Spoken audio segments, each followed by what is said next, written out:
Poemoji, respected Honorable Mr. Digvijay Singh, the former Chief Minister of Madhya Pradesh State, the Chairman of Parliamentary Committee of Education, just now delivered his speech, Mr. Dr. Mailaswamy Annadurai, number of cabinet ministers who are in the audience, the honorable parliament members of Tamil Nadu, my good old friend, Ms. N. Ram, we were together in the Students' Federation of India, Mr. Wilson, the senior advocate who is responsible for my coming to this function. Large number of my young and energetic youth who are present in this great hall. My loud, affectionate children who are in large number. You are all in the heart of the Chief Minister, Mr. Stalin, and the Education Minister. At the outset, I must congratulate Mr. Anibil Mahesh Poemoji for having authored this book today, which has been launched by Honorable Chief Minister Mr. Stalin. This is an eye-opener in the entire country today, which is required to be debated, discussed, and take forward to oppose this national education policy in India, which has been formulated in the year 2020, ignoring the federal feature of the Constitution, the important role to be played by the state governments in India. Yes, under Article 246, in the year 1976, the entry 25 has been shifted to the concurrent list number 3 of the Schedule 7. Nonetheless, the state governments have got a say in the matter regarding the education, having regard to the historical judgment rendered by the Constitutional Bench of the Supreme Court of India in the case of Unikrishnan versus State of Andhra Pradesh, reported in 1993, 1 SSC page 645. In this epoch-making judgment, the Honorable Supreme Court of India held that this elementary education is a fundamental right. In respect of the right to education, the contents and parameters is to be determined considering Articles 41, 45 and 46 of the directive principles of the state policy, which are supplemental to the fundamental rights guaranteed under Part 3 of the Constitution of India.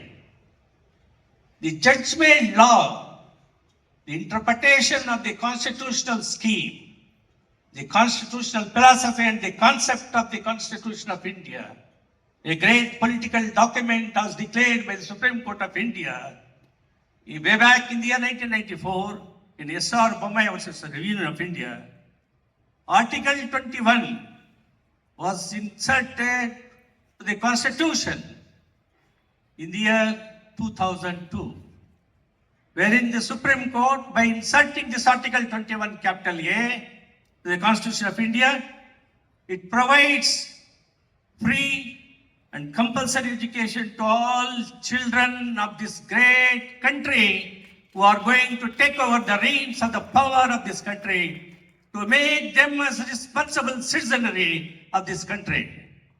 Ignoring the constitutional philosophy, the pluralism, the cultural values, the concept of social justice, which is the basic feature of the Constitution, as held by the Supreme Court way back in 1973 in Keshavananda Bharati's case, 13-judge constitutional bench, the social justice is the basic structure of the Constitution.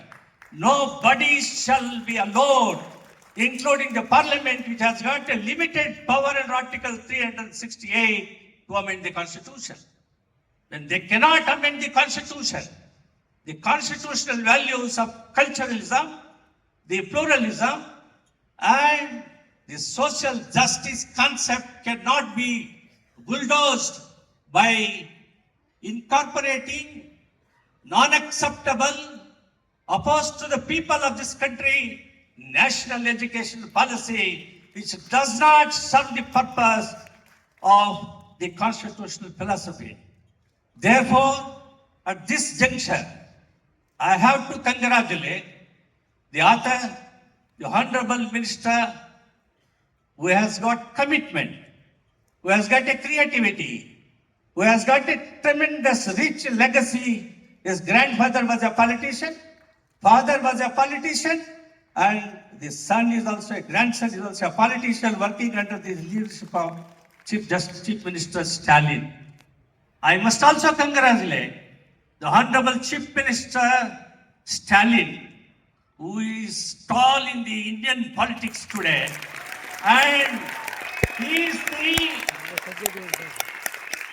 instrumental in rendering epoch-making historical judgment in the recent judgment of Supreme Court rendered by Supreme Court of India, State of Tamil Nadu versus Union of India. It will be in the history of this constitutionalism, constitutional democracy, where the Constitution says, on the advice of the Council of Ministers, if the bill is passed by the State Legislative Assembly, it is the constitutional function of a governor and the President of India to sign the bill and approve the bill. That is the mandate of the people. It is not the legislature is supreme. It is not the judiciary is supreme. It is not the executive supreme. It is the people of the country are supreme and sovereign. If the people mandate is given to the state legislature who form the government, they are answerable, accountable. They are elected representatives of the people. It is the duty of the head of the Constitution, the governor, who is a nominee of the President of India and the Constitution. It is his duty to sign, approve the bills, and Supreme Court has recognized this, the consistent view taken and the adamant attitude of the governors, who is required to function and govern the people under the Constitution of India, keeping the bills for 2 years, 1.5 years, making the elected government not to function, not to govern the people of this country, has been taught a lesson by the Supreme Court under the dynamic leadership of Mr. Stalin, the Chief Minister of Tamil Nadu. Not only for this I must congratulate, I must also congratulate him. He has got the courage and the conviction to stand up and say to the government of India, on the basis of the population, delimitation, reducing the size of the parliament member will not allow. He has given the lead. I hope and trust he will further take forward to give the leadership in the national level. That will happen in this country. My dear friends, coming to the topic, what is this NEP? National Education Policy? National Education Policy can be run contrary to the cultural values of the people, cultural values and the social fabric of the people. What is this policy? This policy is contrary to 1968 policy. This policy is contrary to 1986 under the then Prime Minister Rajiv Gandhi has formulated the policy. 86, para 3.1 of education policy, it says the Constitution embodies the principles on which the national system of education is conceived of. The concept of national system of education implies that up to a given level, all students, irrespective of caste, the creed, location, or sex, have access to education of a comparable quality. To achieve this, the government will initiate appropriately funded programs. Effective measures will be taken in the direction of common school system recommended in the year 1968 policy at para 3.2. This national education policy, without taking the state governments of the Union of India, where the Supreme Court in Bombai's case had declared the law, the federal feature of the Constitution is once again the basic structure of the Constitution of India. Can you meddle with this? What is your authority? If the Supreme Court says, 9-judge bench Supreme Court says, Constitutional bench, that it is the basic structure of the Constitution, state are empowered. State has got a constitutional duty, constitutional function to educate the children in their respective states and union territory by framing the policy, to inculcate education, to educate them, to make the knowledge society, to bring them to the mainstream of this society, to make them responsible citizenry, to govern the people of this country. You cannot, shall not meddle with the right under the executive policy which is framed under the national education policy, which is opposed to the common man, opposed to the rural folk, opposed to the tribal. It oppresses, further oppresses the oppressed class of the scheduled caste, scheduled tribe, backward class of people of this country. Can we allow this to operate? Is the question before us. That's why I am standing before you as a former judge of the Supreme Court.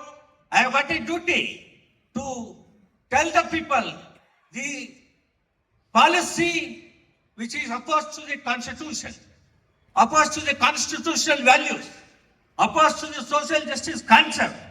We must tooth and nail oppose this national education policy, not to implement, not to allow implement.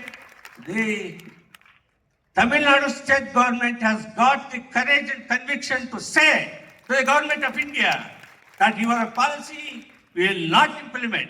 Your need we will not allow. This is what is this? Can you compare a child in a tribal area, in a Karur, in Tirunelveli, that of Delhi, people who are enlightened, who are from the cream of the society, you are conducting examination of need, participating in it to get a seat in medical college, get a seat in a super specialty, or get a seat in post-graduation, compare and compete with the students of the elite class of the society. Is it permissible? Can we allow this to happen? That's not permissible. My dear friends, this NEP is a threat to the three-language formula, which is a Trojan horse for Hindi imposition. Tamil Nadu has fighting for the last decades, right from 1937, 1965, to resist the imposition of Hindi.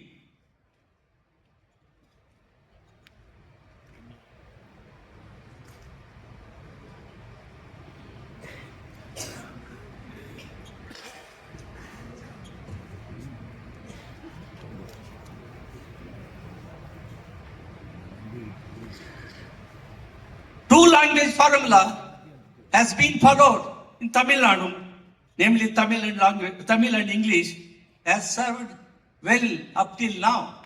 How can you impose? NEP pushes so-called flexible three-language formula. In reality, it coerces non-Hindi states to adopt Hindi, while Hindi-speaking states face no obligation to learn Tamil or any other southern language. This is linguistic injustice. Why should our children be forced to learn Hindi? Why should our identity be compromised for a so-called national integration that is linguistically one-sided? Let me say it clearly. In Tamil Nadu, it has rejected three-language formula. We reject the veiled imposition of Hindi. We reject linguistic domination. Threat to Tamil language and culture. Tamil is not a language. It is one of the world's oldest living classical language with an illiteracy, philosophical, scientific tradition unmatched in its richness. Yet NEP 2020 places disproportionate emphasis on Sanskrit while giving token memory mentions to Tamil. Where is the recognition of Sangam literature, the Siddha medicine, of the rationalist philosophies of our ancestors? This policy promotes a Sanskritized and Dravidian culture is either marginalized or erased. That is not inclusive nationalism. That is cultural erosion, and we cannot be silent about it. Hindutva agenda and communal curriculum. Let us look at curriculum changes already underway. The mythology is being presented as history. Pseudoscience is entering science textbooks. Ancient Hindu texts are glorified, while Buddhist, Islamic, Christian, and tribal constitution are ignored. This is not education. It is ideological indoctrination which will not permit to happen in this country. NEP 2020 uses the term like Bharatiya knowledge systems to push a Hindutva-centric worldview, narrow, exclusionary, and majoritarianism. India's strength lies in its pluralism and secularism. This policy threatens both betrayal of social justice. Let us now talk about equality and access to the education. Tamil Nadu is a pioneer in using education to uplift marginalized communities through affirmative action. But NEP 2020 lacks of merit, of private partnerships, of autonomy, all code words for replacing public education with elite privatized systems. The reservation policies are weakened. Entry into good institutions will depend more on fees and privilege than equity and justice. What happens to the first generation Dalit learner from Dharmapuri? What happens to the girl from a tribal village in Nilgiris? They are pushed to the margins. This is not reform. It is a regression. We shall oppose and see that it should be defeated. Tamil Nadu's resistance, a beacon hope. Tamil Nadu, we have always resisted central impositions.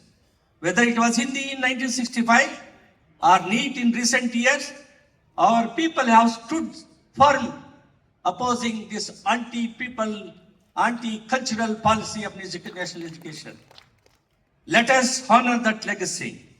You must oppose national education policy of 2020, not out of blind opposition, but out of constitutional duty. Let us demand a policy that respects state autonomy. This is a federal feature of the Constitution. A curriculum that promotes scientific temper is the fundamental duty enshrined in Part 4A of the Constitution of India. A structure that guarantees social justice is the basic structure of the Constitution after 78 years of the independent India, 77 years of Republic of India. Our villages, our women, our workers, our youth who are unemployed, the backward class, oppressed and suppressed class, scheduled caste and scheduled tribe people are still under poverty. There is no one meal for a day. That is the position.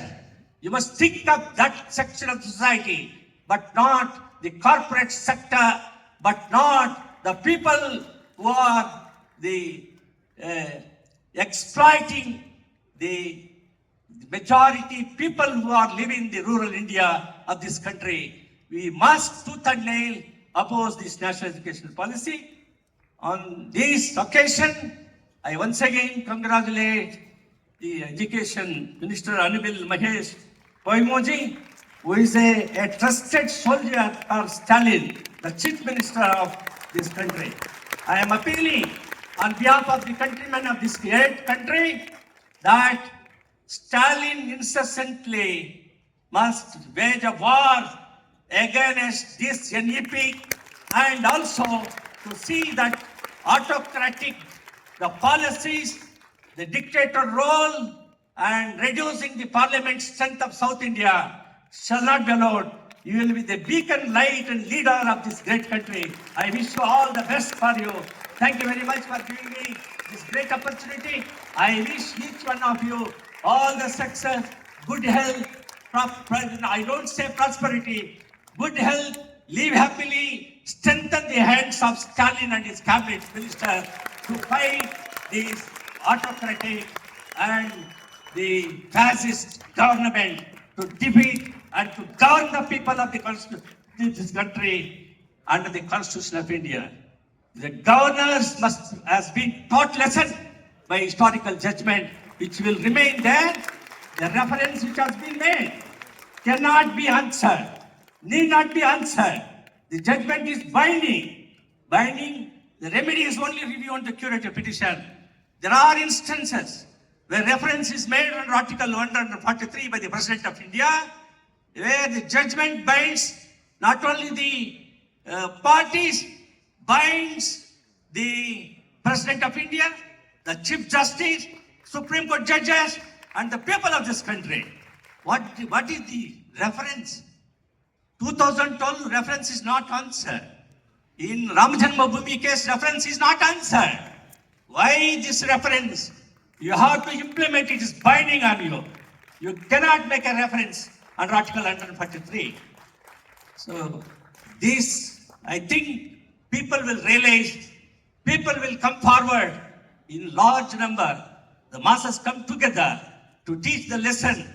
This kind of attitude, this kind of anti-constitutional stand that will be taken, anybody, either the government of India or anybody for that matter, people are the masters and people are supreme in this country, they must know it. Thank you very much for giving me this great opportunity. அதனால்தான் நாட்டிற்கே வழிகாட்டியாக இருக்கிறார்கள் நம் மாண்புமிகு தமிழ்நாடு முதலமைச்சர் அவர்கள். தமிழ்நாடு ஏன் தனித்துவமாய் முதன்மை மாநிலமாய் இருக்கிறது என்பதற்கான சான்று மாண்புமிகு நீதியரசர் அவர்களின் வார்த்தைகள். Thank you for your insightful address. ஒன்றிய அரசு மும்மொழி கொள்கை திணித்த போது ஹிந்தி பேசும் மண்ணிலிருந்து நமக்கான ஆதரவு குரலாய்